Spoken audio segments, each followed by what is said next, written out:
सध्या विविध ठिकाणी आयोजित करण्यात येणाऱ्या काही व्यावसायिक बालसंस्कार शिबिरांमध्ये प्रसिद्ध IAS अधिकारी, राजकीय पुढारी तसेच कलाकारांच्या नावावर वापर करून मोठ्या प्रमाणात सोशल मीडियावर जाहिराती केल्या जात असल्याचे चित्र समोर येत आहे। अधिकाऱ्यांसोबत संवाद, भविष्यातील IAS घडवा, सेलिब्रिटी सोबत विशेष मार्गदर्शन अशा आकर्षक घोषणांमुळे पालक आणि विद्यार्थ्यांना आकर्षित करण्याचा प्रयत्न होत असल्याची चर्चा सुरू आहे। विशेष म्हणजे काही शिबिरांमध्ये लहान बालकांचे विविध पोजमधील फोटोशूट करून ते अधिकारी किंवा मान्यवरांसोबतचे छायाचित्रण म्हणून सोशल मीडियावर जाहिरातीसाठी वापर केले जात असल्याचे चित्र दिसून येत आहे। अनेक पोस्टर, रील्स आणि व्हिडिओंमधून संस्कारपेक्षा प्रसिद्धी आणि प्रचारावर अधिक भर दिला जात असल्याची ही टीका पालकांकडून केली जात आहे।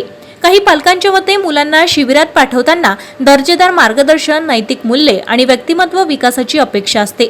मात्र प्रत्यक्षात सोशल मीडिया प्रसिद्धी, व्हिडिओ शूटिंग आणि प्रचारात्मक उपक्रमांनाच अधिक महत्त्व दिले जात असल्याचे अनुभव समोर येत आहे।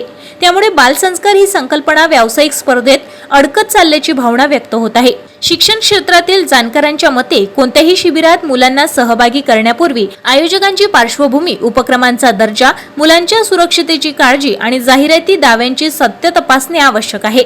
मुलांच्या फोटो आणि व्हिडिओचा वापर नेमका कोणत्या उद्देशाने केला जातो याबाबतही पालकांनी सतर्क राहण्याची गरज व्यक्त केली जात आहे।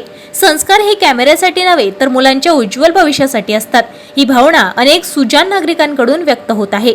ताज्या घडामोडी आणि आपल्या शहरातील बातम्या बघण्यासाठी नंबर 1 न्यूज चॅनलला सबस्क्राइब करा, शेअर करा, आपल्या प्रतिक्रिया कमेंट बॉक्स मध्ये द्या।